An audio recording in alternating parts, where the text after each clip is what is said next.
E aí pessoal, beleza? Nesse vídeo de hoje a gente vai falar sobre 5 pontos positivos e 5 pontos negativos do Dell G15 5515. Esse é um notebook que tem pontos realmente excelentes, mas que podem fazer você desistir da compra por alguns inconvenientes que ele apresenta. Esse é um notebook que eu já venho testando tem bastante tempo, inclusive eu penso até virar o meu pessoal, porque eu gostei muito dos pontos dele. Se você decidir por esse notebook aqui ou outro modelo, eu vou deixar links na descrição e comprando por lá, você ajuda o canal e não paga nada mais por isso. Então, se decidir por esse ou outro, já sabe, tá lá embaixo. Vamos agora para os pontos positivos. O primeiro ponto positivo desse notebook Dell G15 é a tela. Esse aqui que eu falo é o Dell G15 que tem a RTX 3060 e a tela dele é uma tela de 165 Hz, a taxa de atualização altíssima que não vai decepcionar os gamers. Eu não consigo medir o tempo de resposta, mas eu já sei que pelo menos a taxa de atualização é muito alta e para gamers isso vai ser excelente. Ele não decepciona nem gamers, nem usuários profissionais, que dependem de uma alta fidelidade de cores, por exemplo, os fotógrafos, os editores de vídeo, e para isso esse notebook apresenta 96 a 98% de sRGB nos testes que a gente fez aqui. O contraste dele ficou em 1220 e o brilho a gente atingiu 322 nits com esse notebook aqui, que foi um brilho maior do que estava sendo anunciado de apenas 300 nits. Todos esses testes a gente fez aqui no canal para comprovar essas características do notebook. A tela dele tem o tamanho normal de 15,6 polegadas e é do tipo WVA, que é tão boa quanto o painel IPS, que são os dois que eu gosto de utilizar. Eu evito as telas TN, que são de pior qualidade. Então, em quesito de tela, esse é realmente uma das grandes vantagens desse notebook. O segundo ponto positivo desse notebook aqui é o desempenho. Com ele eu consegui jogar todos os jogos que eu tenho na minha biblioteca na resolução Ultra, com os gráficos no máximo, sem preocupar com FPS. E em jogos competitivos, em resolução média e alta, ele atingiu aí 300 FPS em alguns jogos, um absurdo mesmo. No CSGO foi um FPS horrendo de alto, e até em jogos que tem um gráfico muito demandante, como The Witcher 3, a gente conseguiu FPS acima de 60, mesmo na resolução no ultra mesmo. Então assim, é um notebook que não precisa preocupar de forma alguma com o desempenho. A única coisa da placa de vídeo que eu não gostei é o fato dela ter 6 GB de VRAM, de memória de vídeo, que eu acho um pouco, poderia ter 8, mas isso a gente sente falta em jogos, por exemplo, que consomem muita memória de vídeo, como o Resident Evil 8, quando a gente coloca o Ray Tracing, ele acaba precisando de mais do que 6 GB e isso acaba virando um limitante. Mas para a maioria dos jogos, essa quantidade de VRAM que tem nesse notebook é excelente também.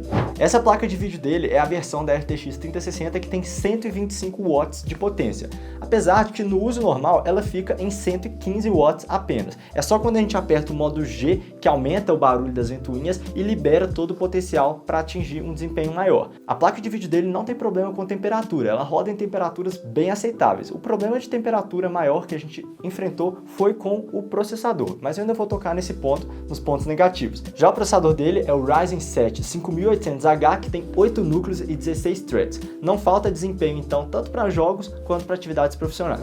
O desempenho em si dessa máquina é excelente mesmo. Eu gostei tanto que eu já estou querendo substituir o meu computador pessoal por ela. Mas tem alguns pontos bem chatinhos, que é o controle, o software que a gente usa, e muitas vezes acaba interferindo muito no desempenho quando a gente cai em algumas pegadinhas aqui desse notebook. Então vamos por mais uns pontos positivos que logo a gente já fala dos problemas dessa máquina. O terceiro ponto que mais me agradou desse notebook são essas entradas aqui que a gente tem atrás dele. A gente pode conectar um HDMI, um USB-C que pode ser usado, por exemplo, para HDMI ou DisplayPort. Então a gente consegue duas saídas de vídeo se a gente quiser conectar direto no notebook, usando aqui a parte de trás um carregador e um USB tipo A, USB normal.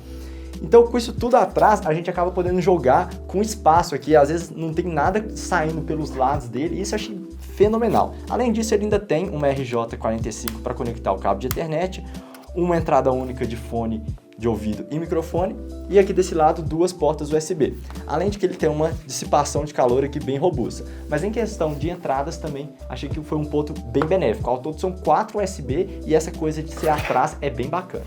Um outro ponto positivo desse notebook é o teclado. Ele é confortável de digitar, mas o que mais interessante é que ele é RGB e de 4 cores, o que é super legal, mas nesse momento ele nem está funcionando. Vamos ver, agora voltou. Tava dando problema aqui no aplicativo dele, porque apesar de ter o RGB, aqui ó, eu posso editar aqui por zona, posso desabilitar isso é bem legal. Tem 4 zonas o teclado de sRGB, então com isso é bem bacana, eu posso montar do jeito que eu quiser, fazer várias configurações, só que isso é feito nessa interface aqui, que é do Alienware, que eu já vou tocar também no ponto muito negativo desse notebook. Para a gente fechar os pontos positivos, uma coisa que me agradou muito desse notebook foi a questão de poder limitar o carregamento máximo da bateria, ou seja, a gente consegue falar até quanta bateria vai e depois disso ela para. Isso no próprio aplicativo da Dell aqui, o My Dell, a gente consegue limitar para a bateria não chegar em 100% e assim ela prolongar a vida útil dela.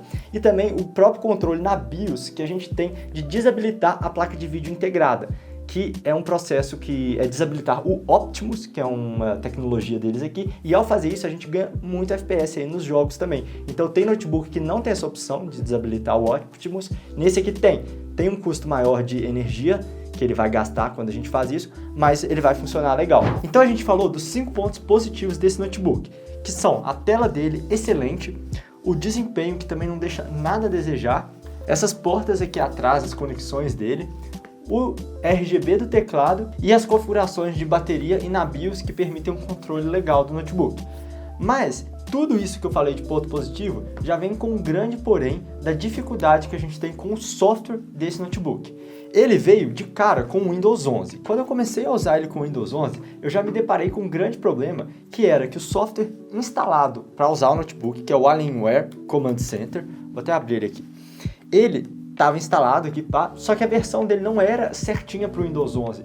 E aí eu tive que, depois de muito aperto, porque não rodava direito, não estava funcionando, eu tive que desinstalar e instalar a versão para o Windows 11, que foi difícil achar. Então nem todo mundo vai ter nessa disposição de ficar procurando isso. Então sem o software do Alienware Command Center, eu não teria os controles aqui das cores RGB do teclado, do modo de alto desempenho dele e de umas outras besteiras aqui do notebook. Então, para poder ter isso, eu tive que desinstalar o software que tinha lá e procurar outro para instalar na internet. Mesmo depois de instalar o outro, eu ainda tive outras dificuldades, que esse software aqui, ele vive dando problema. Uma coisa muito notável é que a placa de vídeo dele tem um excelente desempenho, chegando a 125 watts de potência, né? Só que, se você não presta muita atenção, quando você está jogando com ele fora da tomada, ela fica com apenas 30 watts, o que é beleza, porque quando você está jogando ele, né, fora da tomada, na bateria, ele gasta menos energia e diminui o desempenho. Mas aí quando às vezes você está na bateria, ele cai para 30 watts de desempenho. E um usuário normal estaria usando aqui o notebook e não perceberia isso. E um usuário que está lá acompanhando a questão de tensão ali, perceberia que a placa de vídeo está com uma potência menor e tentaria reconectar. E às vezes eu coloco na bateria e ela não volta para a potência toda dela, eu tenho que reiniciar o computador. Então são probleminhas aí de software que a gente vê nesse notebook. Depois que esse notebook chegou, eu precisei reinstalar esse software da Alienware, fazer o update da BIOS dele, que é um procedimento também que nem todo usuário está confortável em fazer, e também precisei desinstalar um tanto de programa porcaria que a Dell coloca aqui, tipo Spotify, Netflix, tanto de coisa que tipo antivírus, McAfee, aquele tanto de porcaria que ninguém quer ter no notebook, que eles se enxuxam aquilo lá. Enfim, então essa questão de software é bem ruim desse notebook. Bom, isso foi a minha experiência com esse modelo específico. No futuro pode ser que a Dell já atualize o software, deixe esse Alienware melhor, pode ser que isso melhore. Inclusive sugestão para a Dell, porque é uma máquina incrível que fica limitada por esses probleminhas aí do software. Outro problema que ele tem é na questão de temperatura. Como eu já adiantei lá, a placa de vídeo não tem problema. Inclusive eu fiz um overclocking aumentando a frequência dessa placa de vídeo em 200 MHz e ela ainda rodou estável com temperaturas aceitáveis. Já o processador é outra história, ele chega a passar de 100 graus. Foi o primeiro processador que eu vi, ele chegando a 105 graus, uma loucura, né? Enfim, tem como fazer várias coisas para reduzir isso, mas é um pouco assustador de cara. Então ele esquenta bastante, não chega a dar muito questão de thermothrottle, ele esquenta mesmo, mas às vezes ele fica em 102, sendo que ele pode ir até 105 o limite dele. Então não chega realmente a limitar o desempenho, mas já é uma coisa chata dele ficar esquentando tanto, porque ele acaba fazendo barulho de ventoinha e acaba também de sendo um pouco desconfortável para os lados aqui, essa temperatura tão alta. Você pode usar uma base igual essa daqui que está nesse notebook, que realmente já facilita um pouco, né, a questão de dissipação de calor. Pode também programar as ventoinhas para rodar no modo máximo, que aumenta o barulho, mas também reduz a temperatura. E existe também a opção de usar um programa, que ele é, quer ver, filma aqui, ele é esse daqui, ó, o Ryzen Controller. E nele você consegue limitar a temperatura que você quer que seu processador rode. Então aqui tá, pode escolher aqui qual a temperatura que a gente quer e aplicar. Isso vai fazer com que o processador rode mais frio a custo de um pouquinho de desempenho. A gente fez alguns testes aqui, ó, no modo de alto desempenho, quando ele fica na potência máxima da placa de vídeo e tudo, ele estava indo aí a 207 FPS num teste de um jogo. Quando a gente colocou limitando a 90 graus a temperatura do processador, o FPS caiu só para 204, ou seja, 207 para 204 para ficar bem mais frio. É uma opção também usar esse Ryzen Controller para diminuir as temperaturas. Também daria para trocar a pasta térmica dele por uma melhor, ou até mesmo colocar o metal líquido, que eu ainda não quis arriscar nesse notebook. Até porque um outro problema de colocar o metal líquido aqui, e até de trocar a pasta térmica, é que o acesso aqui debaixo do notebook é bem chato. Além de ter, você tem que tirar essa tampa, mas o processador não está aqui embaixo direto. Ele está, na verdade, do outro lado. Então você tem que tirar a placa-mãe dele para ter acesso ao processador. É uma dor de cabeça isso. O terceiro ponto negativo que eu achei dele é a questão da portabilidade. Olha só o tamanho do carregador dele. O tamanho do meu rosto, carregador. É muito grande, é um carregador de 240 watts para dar conta da potência toda dele, mas é muito grande. E o notebook em si, ele por ter essa alcinha aqui, ó, ele é um pouquinho maior do que os outros notebooks nessa dimensão. E, além disso, ele é um pouco pesado, 2,65 kg é acima da média aí para os outros notebooks gamers que eu tenho testado. Então, eu acho que nessa questão de portabilidade, pelo carregador grande, pela maior dimensão e um pouco o peso maior, ele não é o ideal. Mas claro que é um notebook, né? Mais fácil que um desktop também para ser portátil.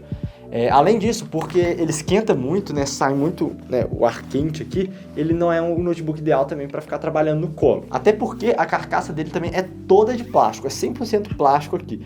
O que nessa faixa de preço aqui, né, um notebook lá para a faixa dos R$8.000, poderia ter umas partes metálicas, né? Eu não entendo porque hoje em dia fazem tudo de plástico. Porcaria, né? Enfim, é assim. Bom, a webcam dele é o padrão comparado para os outros notebooks dessa mesma faixa, 0,9 megapixels e 720p, então isso não seria um ponto negativo.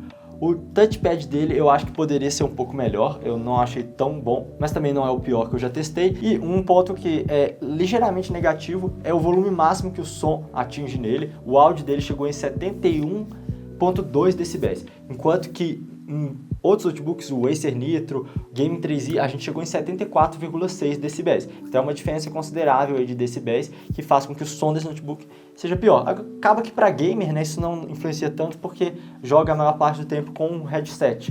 Mas para quem vai assistir um filme, o som ser um pouco mais baixo é um ponto negativo. Agora o quinto ponto negativo que a gente tem para esse notebook é que o teclado dele, apesar de eu ter falado bem, bonitão, show de bola, ele não tem o C cedilha, né? Ele é outras configurações aqui. Ele é o teclado internacional, o que para mim não é o fim do mundo. Eu até já uso um teclado assim no dia a dia, mas para muitas pessoas pode ser chato ter que acostumar a esse novo layout de teclado. Então, retomando aqui os 5 pontos negativos. O primeiro deles é que o software é muito ruim do controle, as coisas que a Dell fornece aqui. Inclusive, uma outra coisa muito estranha é que em vários testes eu testei ele no modo máximo desempenho e no modo máxima economia de energia. E acredite se quiser, mas a bateria dele durou mais no modo de máximo desempenho do que no de economia de energia. O que eu repeti várias vezes porque eu não conseguia acreditar nesse resultado, mas foi o que aconteceu. Mais um sinal que, na verdade, tem alguma coisa errada com o software, né? Porque não era para isso acontecer de jeito nenhum, né? O modo economia de energia tinha que durar mais a bateria. Bom, o outro problema é a temperatura, a portabilidade, a questão eu acho mais do touchpad e do som e, por último, o teclado não ser ABNT. Com tudo isso dito, eu acho que o Dell G15 é um ótimo notebook custo-benefício para quem está procurando o máximo desempenho, seja um gamer ou um profissional. É um excelente notebook, eu estou muito satisfeito com ele, estou gostando bastante, mas ele é mais para quem é entusiasta, porque ele tem muitos desses probleminhas que, se você for um usuário às vezes comum, você não vai ter paciência de ficar lidando. Por exemplo, muita gente não vai querer ficar reinstalando o Alienware Command Center para poder acessar aqui as funções dele. Muita gente não vai monitorar o desempenho dele, pode ser que acabe jogando com a placa de vídeo numa potência menor. Tem todas essas questões que, para você tirar o máximo desempenho dele, né, até para reduzir a temperatura, para não ficar tão quente, você tem que ter um conhecimento e gostar um pouco de computador para ficar mexendo nisso. Para gamers, então, bem casuais e pessoas que querem usar um notebook para assistir filmes, séries, coisas leves na internet, definitivamente não seria a melhor escolha. E tem escolhas muito melhores. Bom, se você decidir então por esse modelo ou outro, tem links na descrição. comprando por lá você ajuda o canal e não paga nada mais por isso. E se você tiver na dúvida entre qual notebook gamer comprar, quiser olhar outros modelos, eu vou deixar esse vídeo aqui do lado que eu falo justamente isso. E se você quiser comprar esse modelo ou outro e quiser pegar um desconto, por exemplo, nesse aqui mesmo, eu paguei R$6.000 nesse notebook, sendo que ele estava sendo vendido por mais de 8.000. O jeito de conseguir esse desconto eu explico nesse vídeo aqui do lado. A gente se vê lá, até mais. Valeu!